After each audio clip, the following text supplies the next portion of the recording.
Narsistik dan impet, dua sifat yang saling berlawanan, tetapi saling tarik-menarik. Banyak orang mengira bahwa hubungan antara narsistik dan seorang impet adalah hubungan yang saling melengkapi.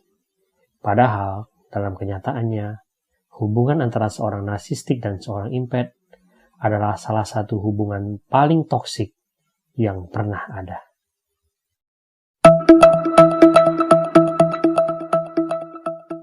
Halo guys, selamat datang kembali ke channel ini. Hari ini gue mau bicarain tentang bagaimana seorang narsistik dan seorang impet itu bisa menjalin sebuah hubungan, gitu ya.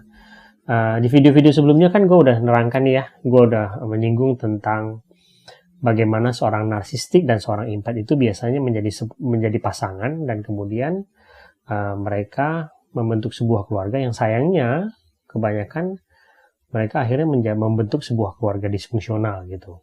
Gue juga udah menyinggung tentang bagaimana sih sifat seorang narsistik dan sifat seorang impet di video-video gue sebelumnya. Nah sekarang pada hari ini gue pengen mengajak kalian untuk sedikit menganalisa gitu ya. Bagaimana sih sebenarnya seorang narsistik dan seorang impet itu bisa saling tertarik dan kemudian di sebuah hubungan yang seharusnya bisa saling melengkapi, tapi justru menjadi sebuah hubungan yang sangat toksik. Oke, sekarang kita akan bahas bagaimana sih sebenarnya awal mula hubungan dari seorang narsistik dan seorang impet, dan bagaimana mereka berdua sebenarnya bisa saling tertarik, gitu ya. Dari kita mulai dari narsistik itu. Jadi narsistik itu kan kita tahu bahwa mereka tuh adalah orang-orang yang punya ego besar. Jadi di dalam perjalanan hidupnya, misalnya hampir di semua aspek lah ya, misalnya di dalam hubungan pertemanan gitu ya, hubungan kerja, hubungan bisnis gitu ya, dan termasuk hubungan dengan pasangan hidup gitu ya. Mereka tuh selalu butuh orang-orang yang bisa memuaskan ego mereka, alias orang-orang yang bisa menjadi injakan untuk bantalan ego mereka gitu ya. Nah, seorang impet itu adalah sebuah profil yang sempurna bagi seorang narsistik. Mengapa? Karena impet itu egonya kan rendah, gitu ya. Jadi seorang narsistik itu bisa dengan leluasa melampiaskan egonya kepada seorang impet. Selain itu, kita tahu gitu ya, narsistik itu suka memanipulasi orang gitu ya untuk mencapai tujuan. Nah, impet itu adalah sebuah pribadi yang bila dia tidak hati-hati, biasanya dia gampang dimanipulasi. Sehingga ketika seorang narsistik itu bertemu dengan seorang impet, dia merasa bahwa pribadi ini bisa menjadi pasangan yang sempurna bagi dia. Nah, sekarang mengapa impet itu bisa tertarik kepada seorang narsistik? Jadi, impet itu kan kita tahu egonya rendah, gitu ya.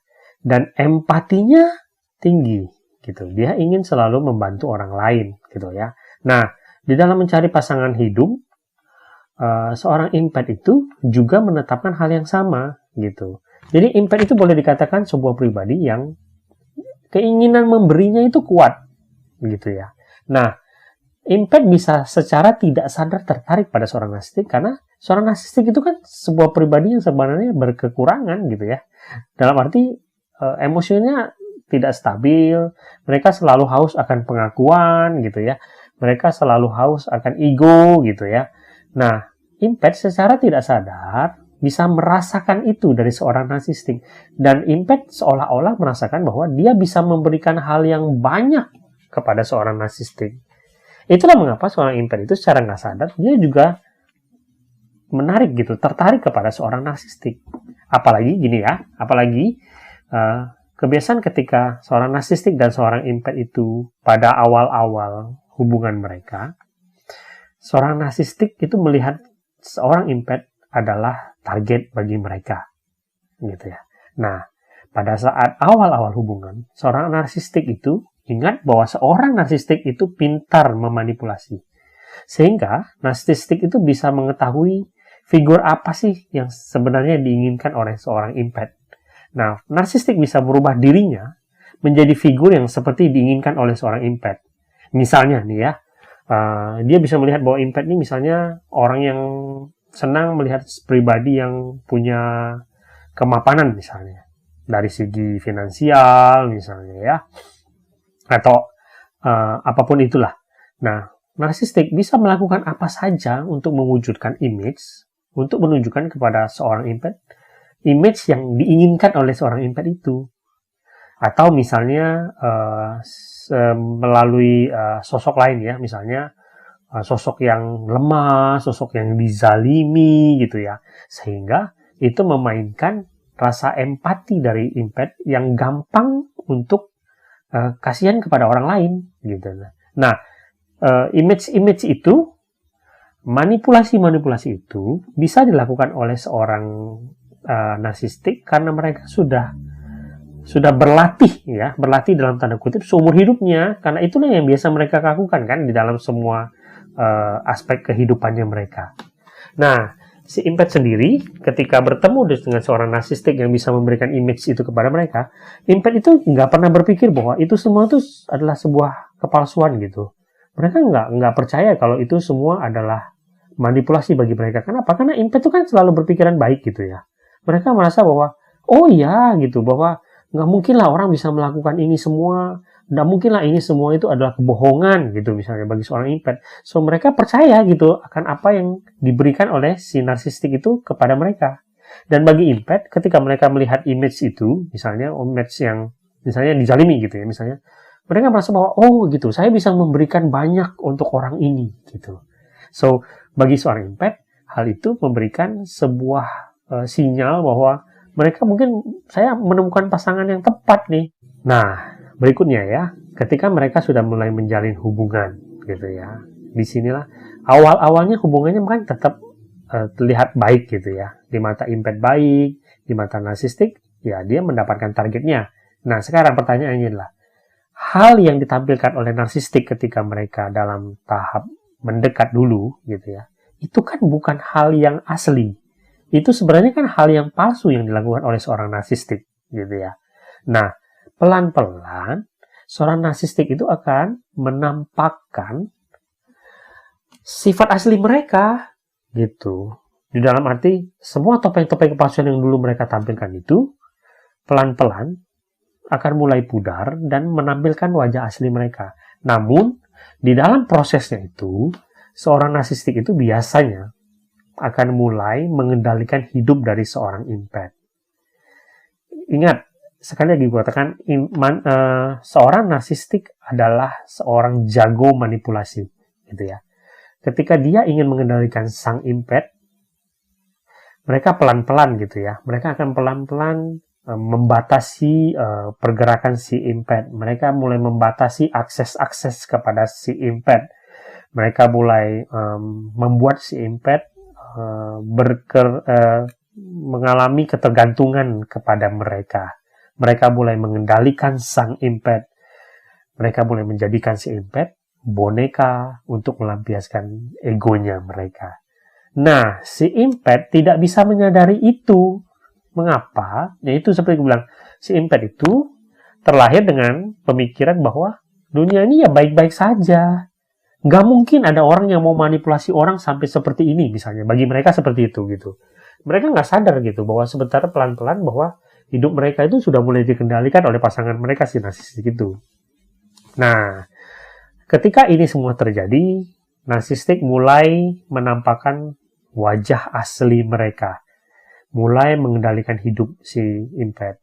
Nah, inilah mengapa hubungan ini menjadi sebuah hubungan yang sangat toksik. Mengapa? Karena satu sisi si narsistik itu akan terus mengendalikan hidup impact dan mengambil apapun dari hidup si impact, dan impact tidak berdaya. Nah, sekarang mungkin ada pertanyaan bahwa masa si impact tidak akan menyadari itu? Ya, impact pada akhirnya akan mulai menyadari bahwa ada sesuatu yang tidak beres di hidup dia, gitu ya. Ada sesuatu yang tidak beres di hidup mereka. Ada sesuatu yang tidak beres di dalam hubungan mereka. Nah, si impact mulai mencari tahu. Namun ingat, si impact masih menaruh kepercayaan penuh pada si narsistik. Si impact mulai bertanya tuh sama si narsistik. Dia berkata bahwa, kenapa? kok merasa hidup gue ada yang salah ya, hidup gue berubah gitu, hidup gue kok bisa menjadi semakin terbatasi, gue nggak punya apa-apa, gue nggak bisa apa-apa, gue harus sangat bergantung pada lu. Nah, disinilah hebatnya seorang narsistik dalam manipulasi orang.